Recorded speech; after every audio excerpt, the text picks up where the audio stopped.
hoping that AB Wrights will let us know how we're coming across. Can she hear us? Okay, and of course now I'm talking on the phone. I'm not able to look at something that I need to look at. I think you know what it is I want to look at. So let me see if I can find it. All right. Getting your voicemail. All right. Okay, let me say good evening and welcome to the Conduit Show to Mr. Geoffrey Philp, who is a writer, a teacher. What else do you do, Jeff? Poet, short story writer, man about town. Yes, and you know what? He also is the first person who gave me a prize for something that I wrote. Yeah, that nice piece about growing up without dad. Yeah. Yes. Wow. So I want to say thank you again for that. And he also recently sent me. You have a new project that you're working on, right? Yes, a new young adult novel called Garvey's Ghost. I'm hoping that I want to check in with AB Wrights because I want to make sure that she can hear. Yes, she's hearing. She's hearing you. Good. Perfect. Okay, great. So you have a new project out. It's for young adults. Why that audience, Geoffrey? Well, as you know, I published some years ago a children's book called Marcus of the Amazons? Marcus and the Amazon. Yes. And ever since then, I've been giving lectures about Marcus Garvey, and rather than things getting better about the knowledge of Marcus Garvey, they seem to be getting worse.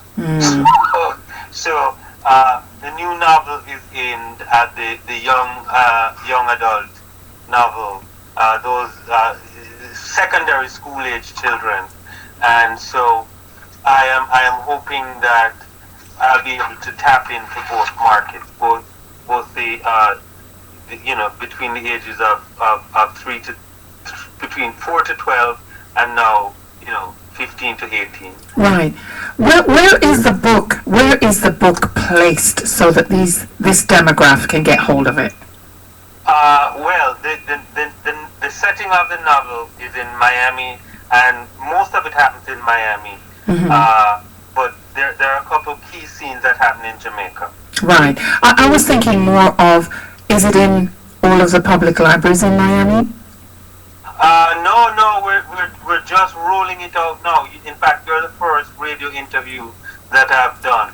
But I will be appearing at Books and Books, I think in early in the year, and I will be at the Miami Book Fair International. Wow. On the Saturday. Okay.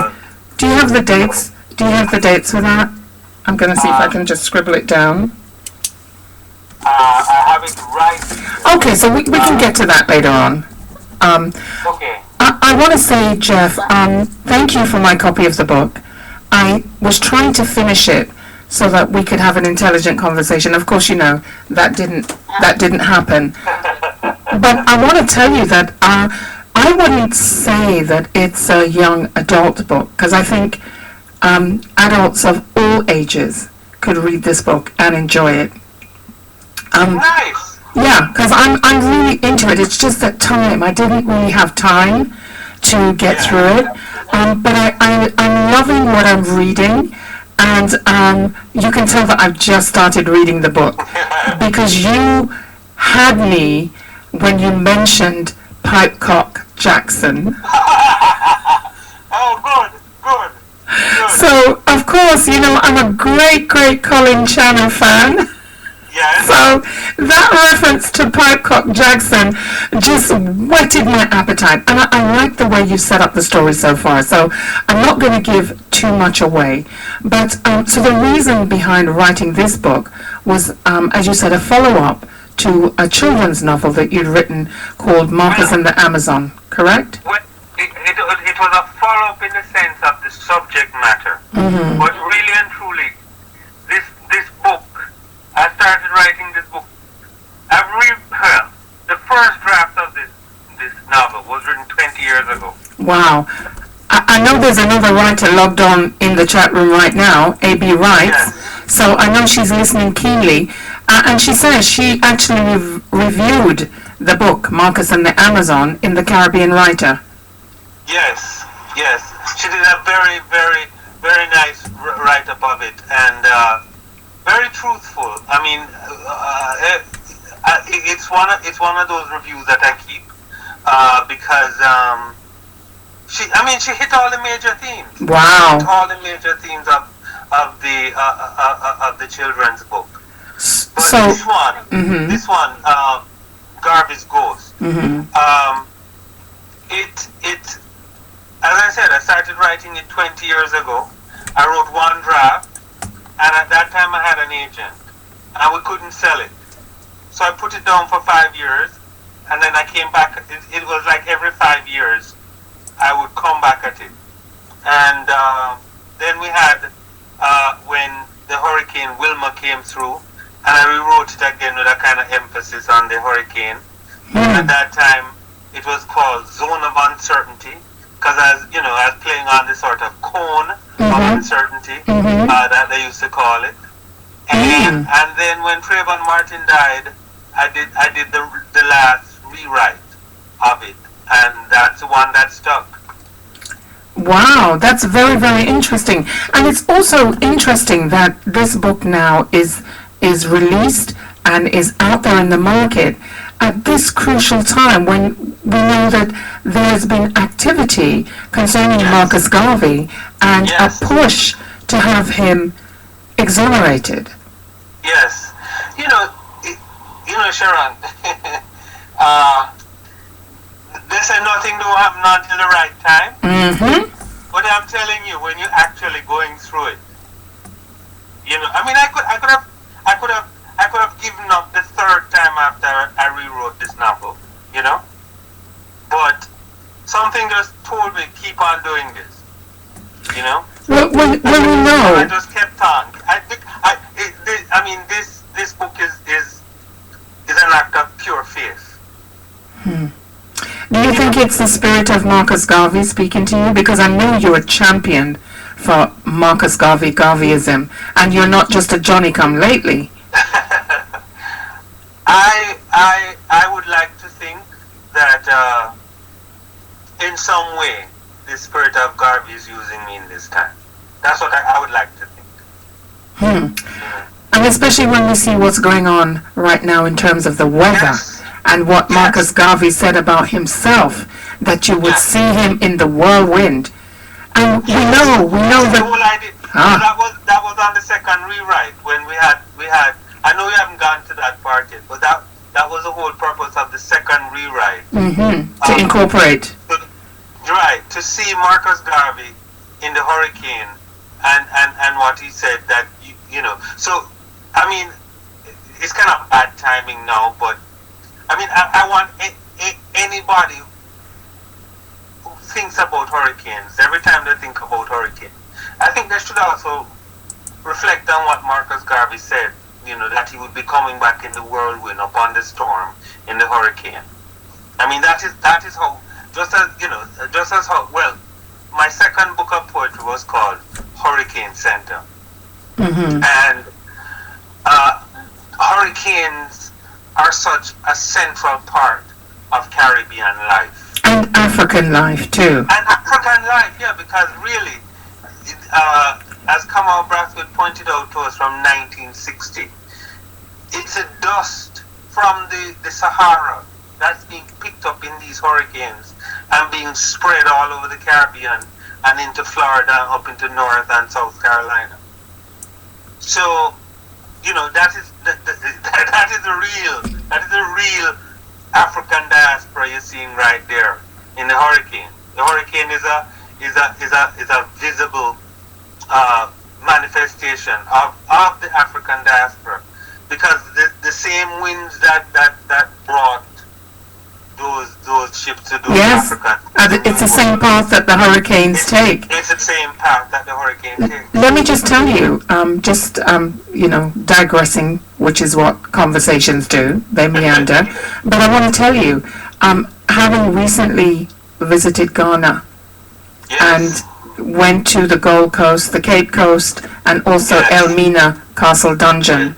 And having looked and seen and felt the wrath Yes. of the Atlantic Ocean, Yes. I totally understand the path of hurricanes and Yes. their significance and their meaning. Yes. And Yes. you know, so when you're writing this book about Garvey and you're tying in hurricanes with Garvey, I mean, the spirit of Garvey really, as we would say, as Jamaicans would say, the spirit of Garvey, they'll ride you, man. Well, I just finished a book. I just finished the book of poems called Letter from Marcus Garvey. It's with the publishers right now, so we'll see what they say. I mean, Garvey's been writing me now for years, you know. But don't stop. I mean, ride that riding. Hold on tight to that riding because it is so needed, Jeff.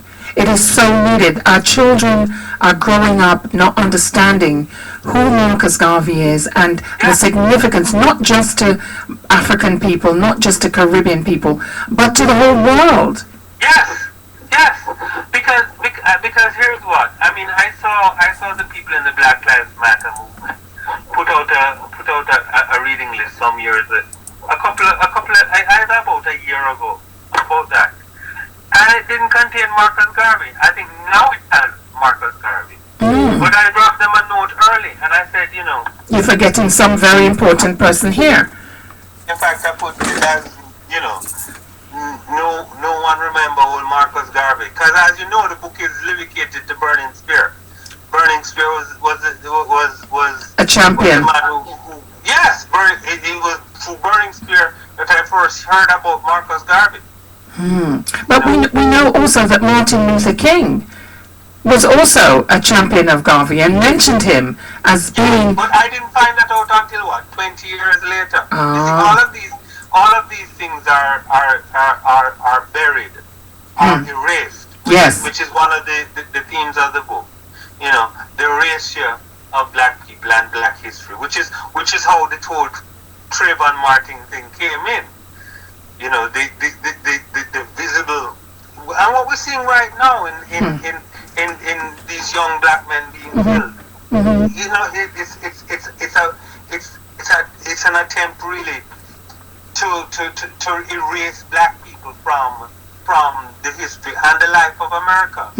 But you know, and it's just so very strange that the same time that the Smithsonian opens the African American Museum and President Obama gives this wonderful speech to say that black people are not a stain or a blot on the land. They are a part of American history. Yes. And yet still, are we in 2016 or are we in 1958 or 18 whatever? Yes. No, it's we live in a crucial time right now. And it's almost like, you know, Reconstruction. All over again. Part of Reconstruction, where black people lost so many rights, and until we reassert ourselves, you know, into the public life. You know, I see some people on Facebook and other places, you know, saying it really doesn't matter which one you vote for because your vote won't count anyway. And it's like, listen, man. Well, let's hope 20 million people will lose health insurance. And I'll be one of them. Go the wrong way. I'll be one of them. Yeah, so don't tell me about the election. Doesn't really matter. I think people are disillusioned because they see the establishment against the madness, the establishment against the madman. And what kind of choice are they saying that they have? Because it's more of the same or a complete despot. What kind of choice do we have?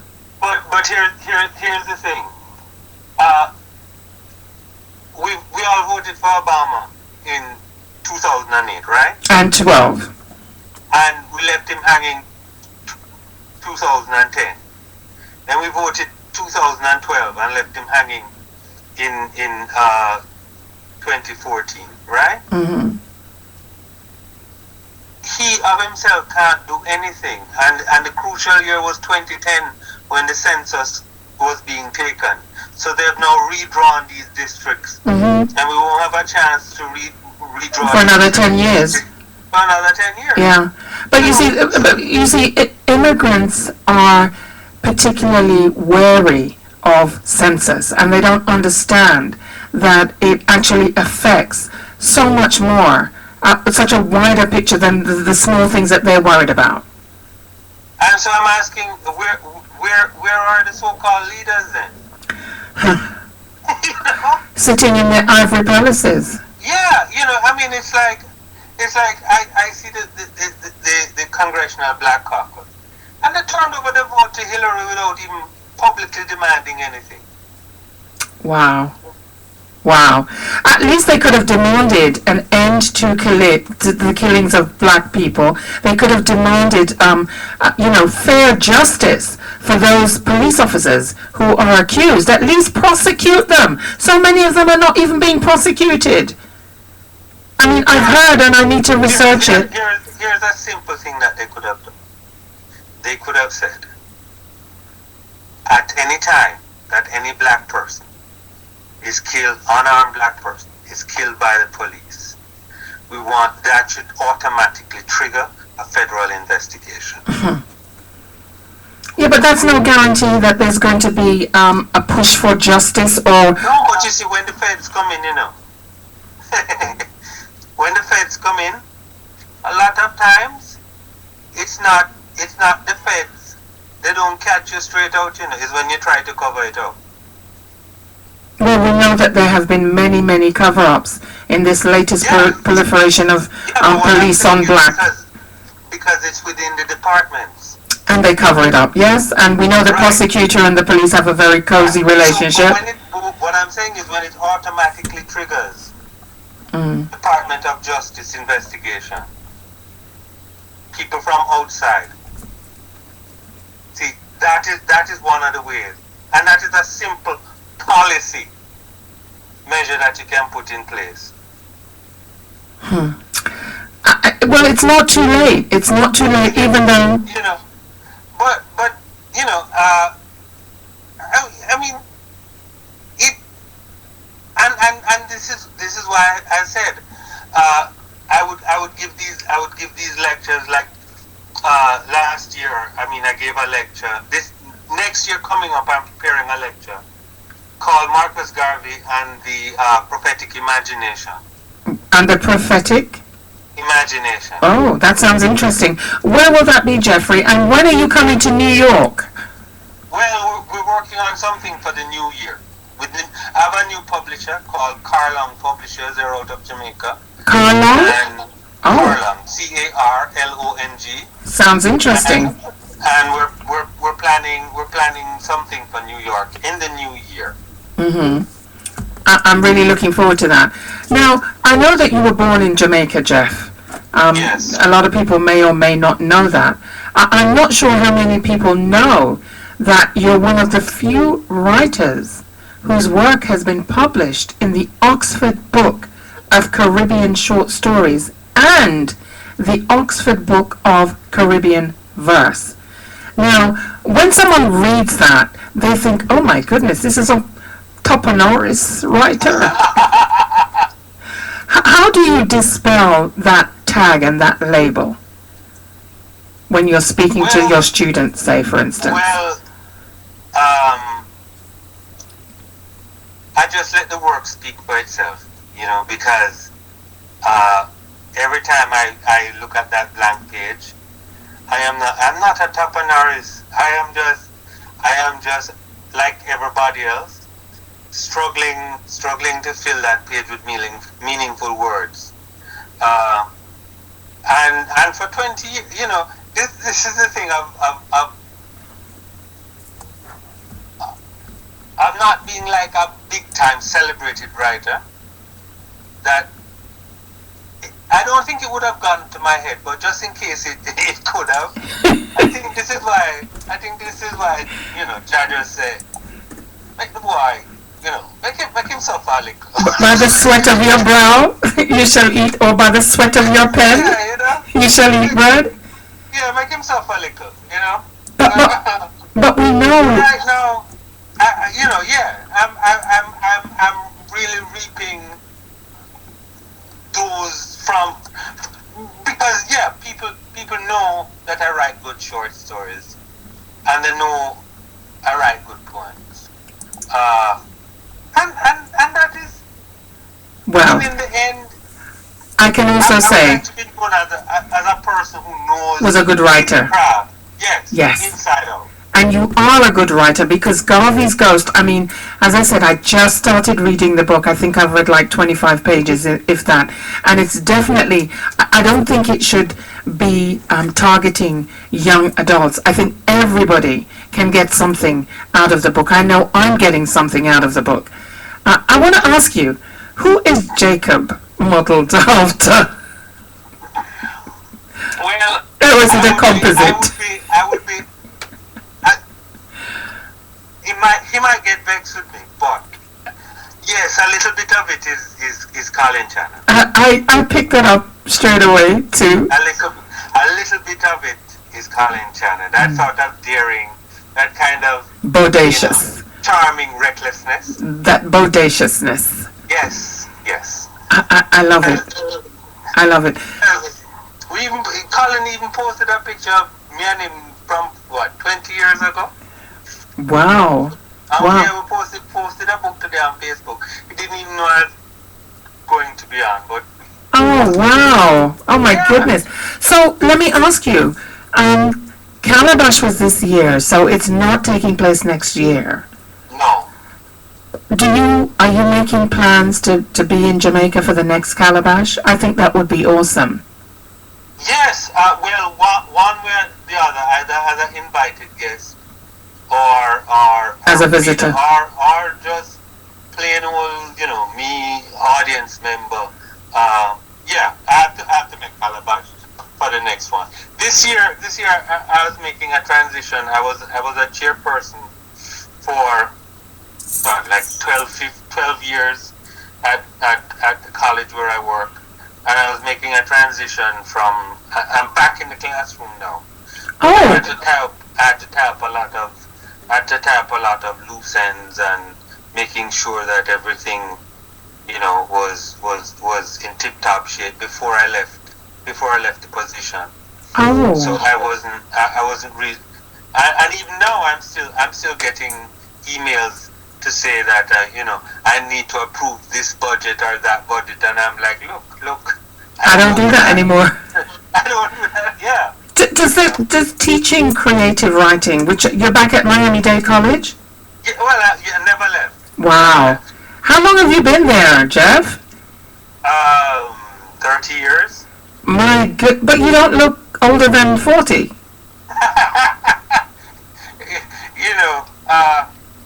I guess you love what you're doing. In the mornings when I get up, the knees feel it, I hear you. So the question I wanted to ask, as a writer, a novelist, a poet, does teaching creative writing enhance that skill or detract from it? Is it harder to write your own stuff when you've been teaching it as a class? Here's what. Every morning I get up at 5 o'clock and I write till about 8 o'clock. So it's not really, whether I was a chairperson or whether I'm teaching, I do that work first. And then Jeff, could you say that again? You kind of faded out a bit. Well, every morning I get up at 5 o'clock and I write till about 8 o'clock. Wow. Yeah. And so the first few hours of the morning is devoted to my work. And the rest of the day Miami-Dade can do with me whatever they want. I like that. I have a question for you, Jeff, from A.B. Wrights, who's in the chat room. She says, women are a strong presence in your books. Who are your greatest female influences? And do some of these women make it into your stories? All right. Well, the first big influence was my mother. And she was a country girl from Westmoreland. Okay. And she came up to Kingston, and she always wanted to be a nurse. But she couldn't be a nurse, so she went to Michael, and she became a teacher. And she taught me, and she taught how many children throughout the years. And then when we moved to Miami, she said, you know what? Well, when my father left, she was teaching in the day and going to night school. And then she became a legal secretary. So she transitioned from teacher to legal secretary because teaching wasn't paying it. And that was what took me, supported the whole family until I went through to sixth form at Jamaica College. Wow. And then we left Jamaica, and she said, all right, well, you know what? You're all grown now. I'm going to pursue my dreams. And she became a nurse. She went to night school again and got her LPN, and that was how she worked until she died.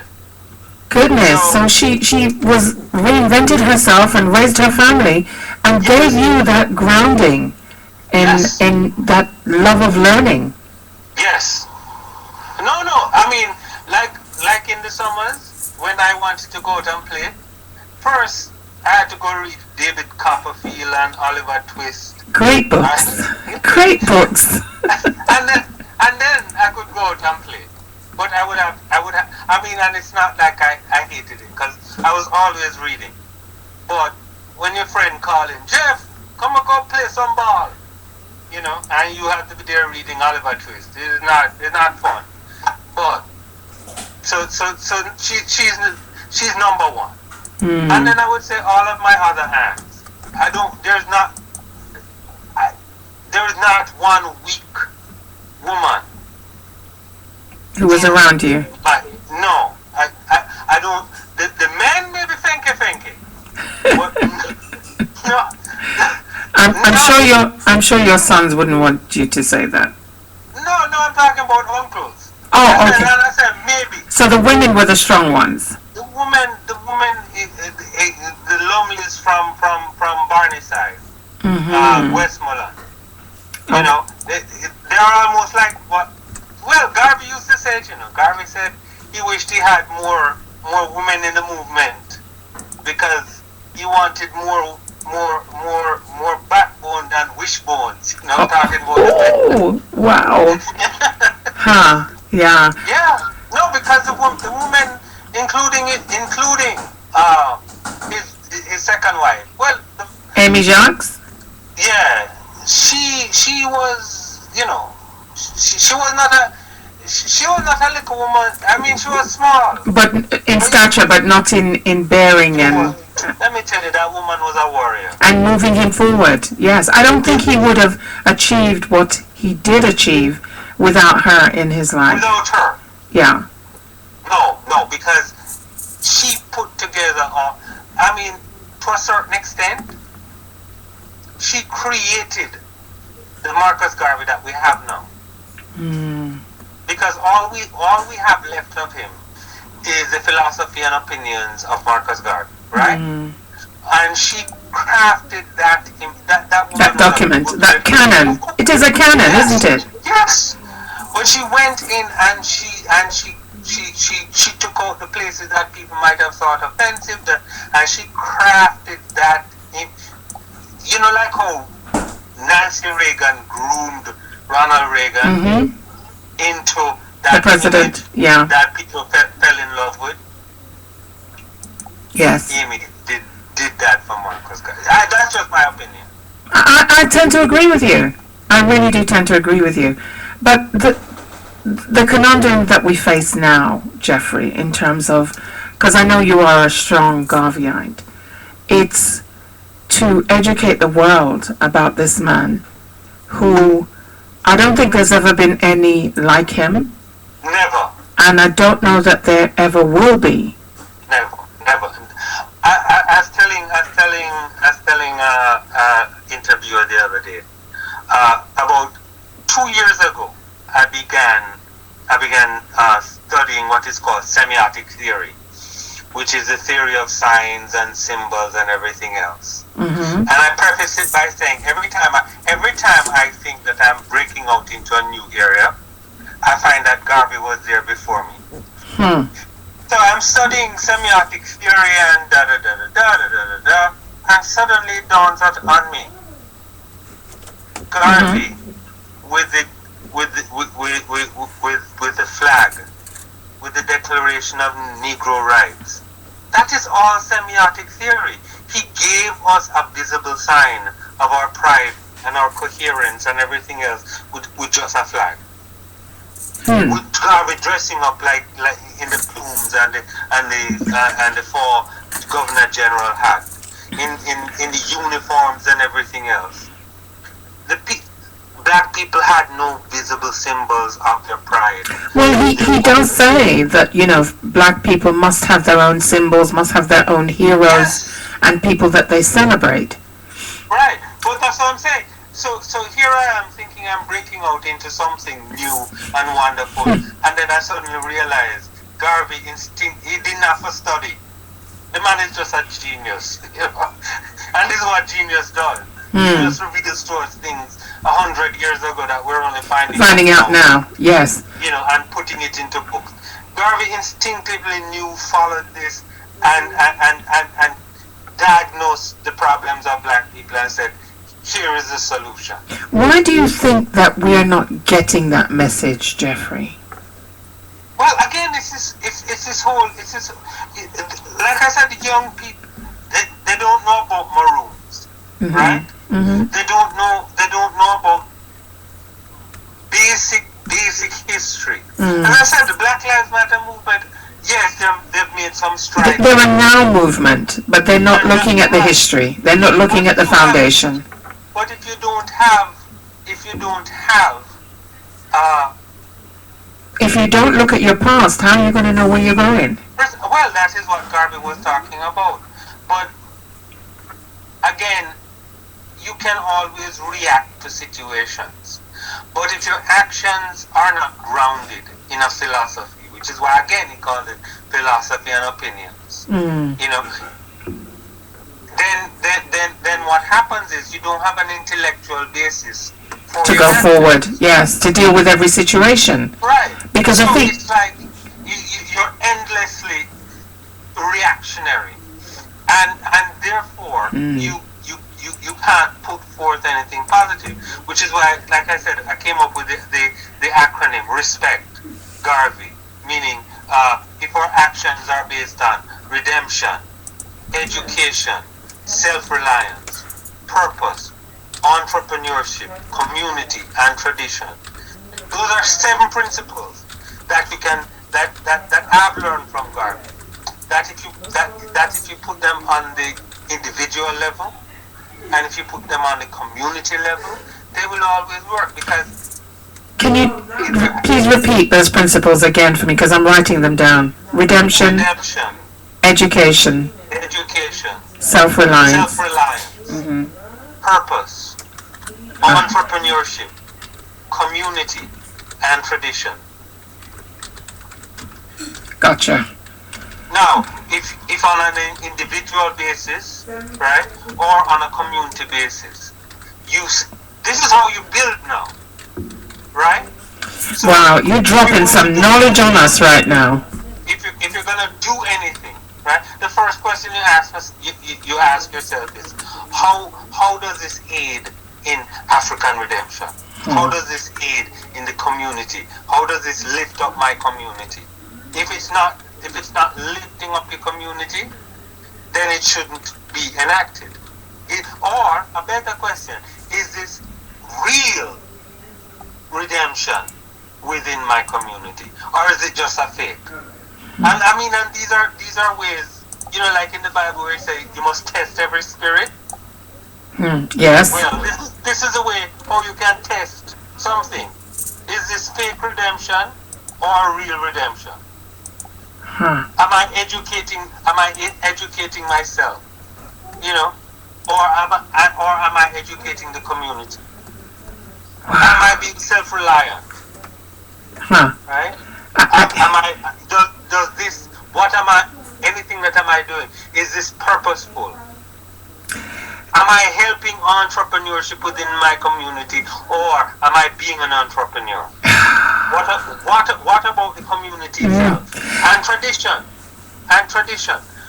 Is this tradition, should we continue this, or should we challenge this tradition within our community? I see a tradition that we definitely need to challenge, and that is the tradition or the myth that black people don't read. Yes. That's a dialogue we can change. Yes. As a reader, I struggle to see why and how people cannot love reading, because therein lies knowledge. Therein lies freedom. Part of it. And if you listen to Dr. Umar, we really see how young black boys are treated in schools. Marginalized, ostracized, excluded. I mean, who would want to learn? I mean, my when I was in first form at Jamaica College, my English teacher said, I swear, at least once a week she sent me to the principal's office to get a caning. Because you were asking questions? Yes. Wow. Because they're not teaching us to think, they are teaching us to act like robots, to be taught. I would ask questions, and she would say not only that, she was an English woman. And she mispronounced, she called me, and she purposefully did this, she called me Mr. Flip. Oh, to demean you? Yes. And now they're doing 20 years later, 40 years later, how? Wow. Mispronouncing a student's name is a kind of psychological warfare. Yes, it is. Yeah. But I just laughed at her because, you see, again, I had a strong mother at home. You were self-assured. And although, yes, my father, left the house when I was 12, 13. But I had him for 12 years. So, no matter what she said, or no matter what she, and when she would send me to the principal's office, we had a great assistant principal, Jimmy Carnegie. He's coming out. He's one of his novels is coming out posthumously with. But Jimmy Carnegie would every time he would see me at the principal's office, he would just say, "So she threw you out again, Mr. Phil?" And I said yes. And he said, "Okay, all right." And instead of me getting a caning, he would send me to go and pick up bottle caps between the tuck shop and the toilet. But he would say, "From Tushy to Tucky, Mr. Phil. From Tushy to Tucky." So you were getting saved. The Tushy was getting saved. Well, no, not only that, but the toilet he called Tushy and the that was your cleanup area. Yeah. Oh my goodness. From Tushy to Tucky, Mr. Phil. From Tucky. Thank you, Mr. Carnegie. But we are talking with Geoffrey Philp, the author, and we're talking about everything but his new book. My goodness, Geoffrey, the time is running away. It's already 8:47. I can't believe it. Yeah. I'm like, wait a minute. We're having such a good time. Don't we always? But you know what I really want to do? I want to get you and Andreen in a session, in like a forum, like a like a book session. You know, like how they do the Times talks. Yes. And just nice. But you have to come to New York because I'm not coming to Florida right now. So I would love to leave Florida for a little vacation. That would be nice. Well, you know what? Let's make it happen because there is so much information. I know the Jamaica Progressive League would love to host you at their building because I'm just coming from there. They had a fabulous event over there, Geoffrey. You would have loved it. this gentleman by the name of Everton Bailey, and he has a band, a big band. You know Glenn Miller? Trust Yes. me, Glenn Miller got nothing on them. But what he's doing, he's teaching young boys and girls to play instruments. I call them wind instruments, but I guess they call them horns now, right? Right. Or whatever the You know, phrase. that's what Jacob does within Jacob. The one of the main characters. Yes. That's what he does within the community. He teaches young kids within in the novel. He teaches them how to play instruments. Wow. So this tie-in, I mean, I would love for you to meet Everton Bailey, because I think both of you are Garveyites. Because he said it. He invoked the spirit of Marcus Garvey Yes. this evening, and it was very appropriate that it was at the League, Jamaica Progressive League's building, which, Brother Jose was there too, and he is such a staunch Garveyite. Yes. I want to kind of ask you now, like moving away from your book, and you may not feel you want to answer this question. If you don't, that's okay too. We know that there was a push to have this petition signed. Yes. Where do we stand with that? Because I think we didn't hit the quota that we were supposed to hit. Is that correct? No, we didn't. I'm gonna address it tomorrow in the blog. Okay. But I will tell you the main point that I want to hit tomorrow. Mm-hmm. A sort of preview. Thank you so much for that privilege. The people who, and I'm talking about, we have some people who know a lot about Garvey, and they stood on the sideline Mm-hmm. and didn't do anything. And there are others who pursued what I call a zero-sum strategy, which is to say, if Garvey cannot be exonerated, then we don't want anything else. Yeah. And that to me makes no sense, because here's the thing. First, the only way that we have three ways of clearing Garvey's name. Number one, through the courts. The courts have refused to take up the case for the past 90 years. So you count out the courts, right? The judicial system. It's not going to happen within the judicial system. No judge is going to take up a 90-year-old case. So rule out the court. The second way you have of clearing Garvey's name is through Congress. Mm-hmm. Not going to happen. Wrangley's and Conduit, those bills that they've introduced have never made it out of committee. Mm-hmm. And this is coming from 1986. So, rule that out completely. So the courts are out and Congress is out. The only other option that you have for clearing Garvey's name is the presidential pardon. Right? Mm-hmm. Now, these people object to the word Pardon. And the word pardon. Mm-hmm.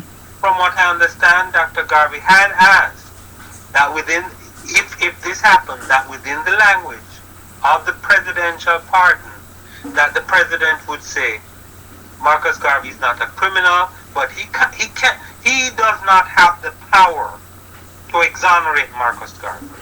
Okay? The most that he could do is to issue a presidential pardon. So I'm saying to you, if you have three options open and the first two don't count, and you have one way left to clear the man's name, and just because you say, right, that pardon is not enough, then you know what? It would fail. Because the people who know the most about Garvey, some of the people who knew the most about Garvey and what Garvey stood for, preferred to have him remain a criminal, because in their minds, and some of them, I really understand why. There are some people who say, you know what, the man is our hero, and if we don't want him to be mainstreamed, because we see what mainstreaming does to our heroes. That part I can understand, but the part where you just give up or nothing, doesn't make any sense to me. And these are the people who forget that Garvey was elected. You know, they say they don't want Garvey to be part of the system. But Garvey was elected to office in Jamaica. In fact, one of the reasons why he could not re-enter the United States of America, and when he gave that speech up in Canada, was because he was supporting a Republican candidate. Back then, in the days when, you know, the Republicans were the Republicans. Right. Before I'm trying to, was it not Hoover, Humphrey? Yes. Before Humphrey changed everything around. Right. So Garvey was very much in the political process, and not only that. If they read page 2, I know it by heart now, page 241 of the Philosophy and Opinions of Marcus Garvey.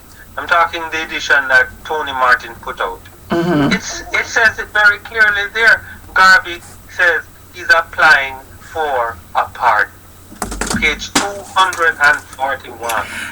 But Jeff, I mean, this information wasn't out in the public domain. What you're saying to me was not in the public domain, because I've heard many people say Marcus Garvey would have advocated for complete exoneration, not pardon, because he wasn't guilty of anything. He wouldn't have wanted a pardon. So the family and those people who are pushing for the pardon are actually going against what he would have wished.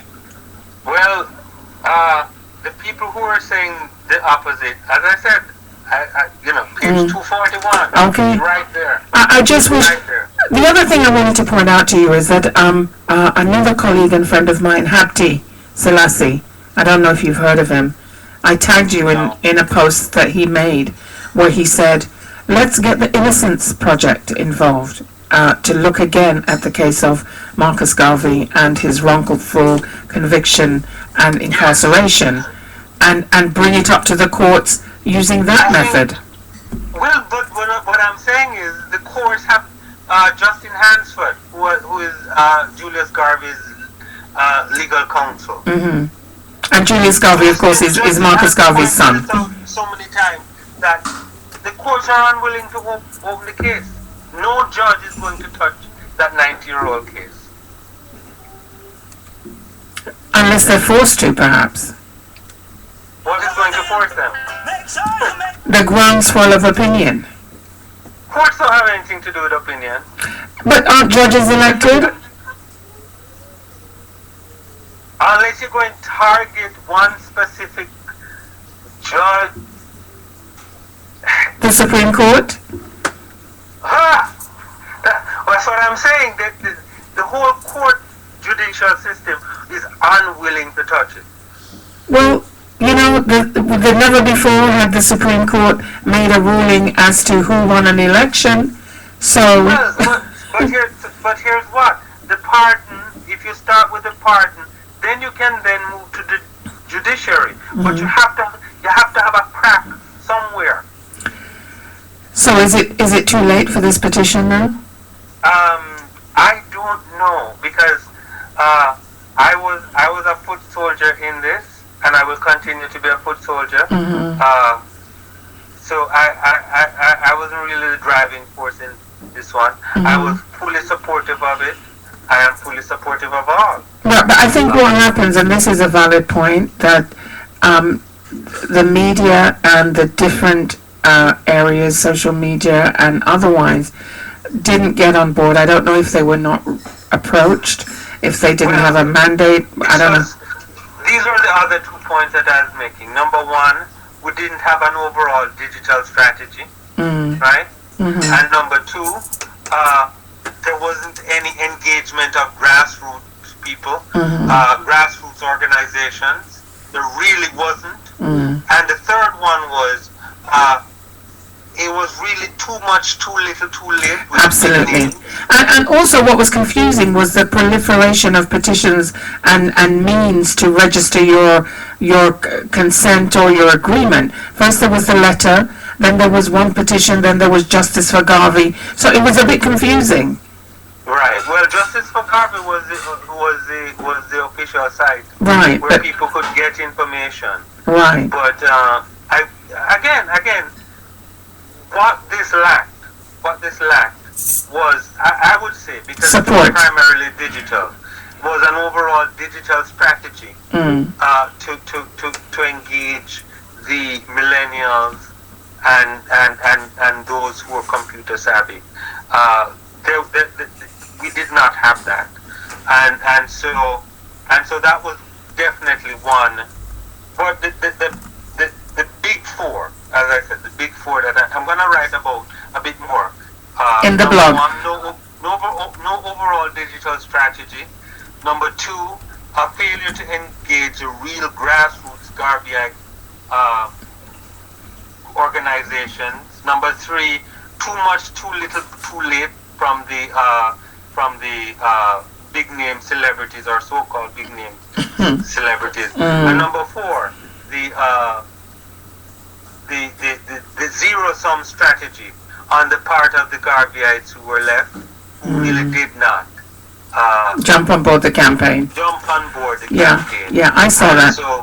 So it suffered failure, and yes, so as you know, I'm just wondering, and Jamaica itself needs to be a part of the dialogue, well, yes, and I don't think they were. As I've often said, whether or not Garvey's name gets cleared or Garvey's exonerated, for me, it matters, but it doesn't matter, because I will always be teaching about Garvey. But clearing Garvey, I'll give you an example.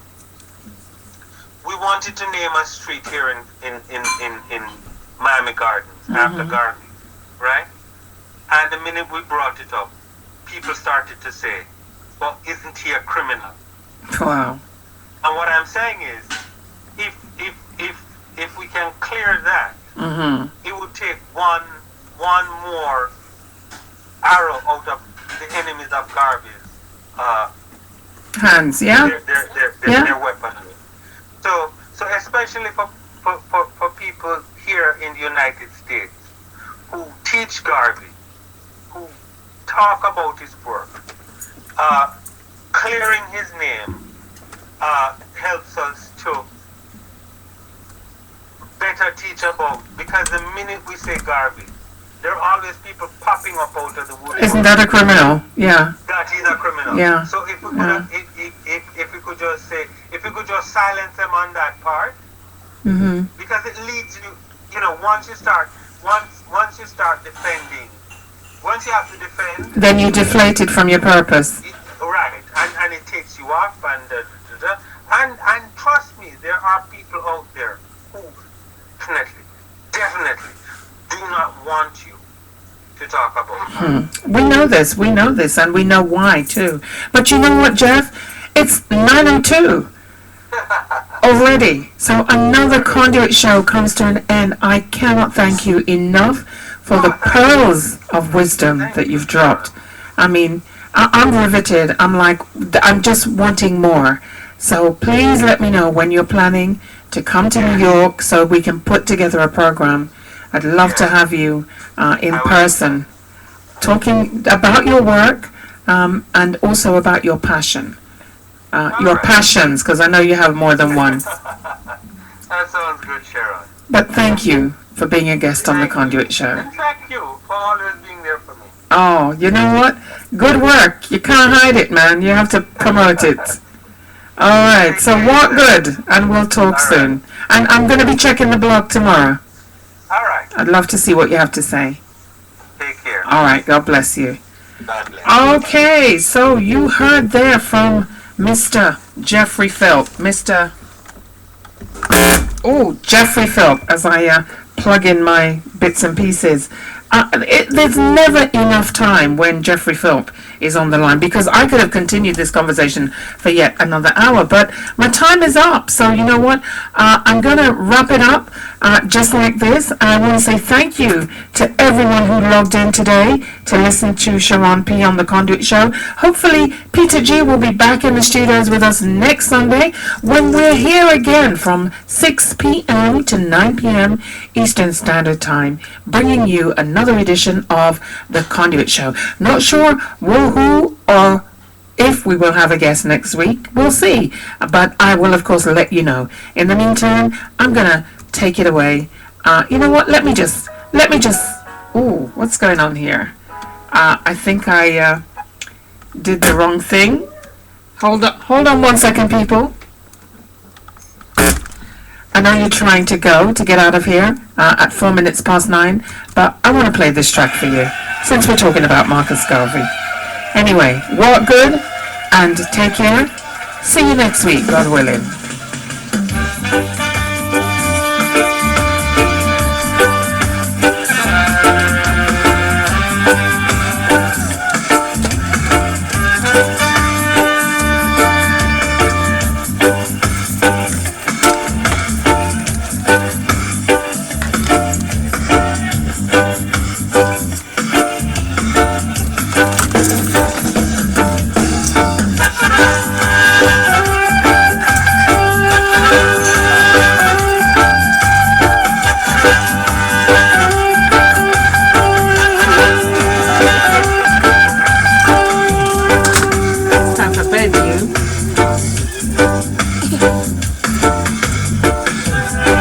Stop.